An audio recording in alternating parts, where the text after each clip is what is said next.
Christy Strelo is here today. She's a parenting educator at the Parenting Place, and we're here to talk about teaching emotional intelligence. But first of all, give me an idea. What does that mean? What does it stand for? So emotional intelligence, sometimes abbreviated as EQ, is your ability to perceive, control, and evaluate emotions, both in yourself and in others. All right, so how do you use that in a relationship? How does it help you to have a higher EQ when it comes to relationships? It's really the foundation for social success and success in the workplace and in school as well.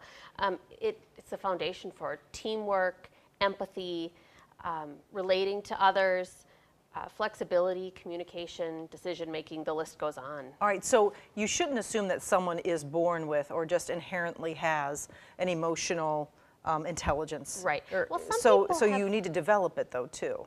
Yes, some people have a naturally higher level of emotional intelligence, but it really can be taught just like any skill. You can really hone your emotional intelligence skills.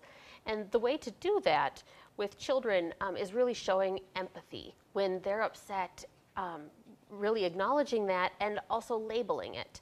I can see that you're disappointed.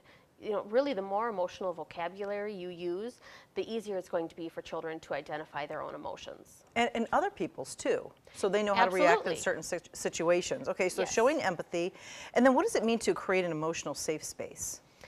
That would be a time of day when they know that they can tell you what they're really thinking and feeling. And for children to know that you're an emotional safety net for them, that they can come to you and say that they're scared about something and you're not going to poo-poo it or push it under the rug. Or be judgmental. Okay. Exactly. All right, and then what is the importance when you talk about the emotional IQ when it comes to problem solving?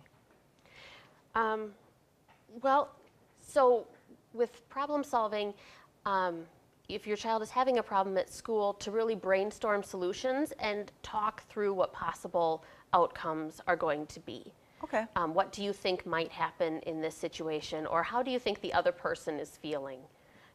Really talk through it and have your child offer input as well. And that does make sense because that's something you'd even use in a job later in life. Absolutely. I mean, kind of going through that yourself. Okay.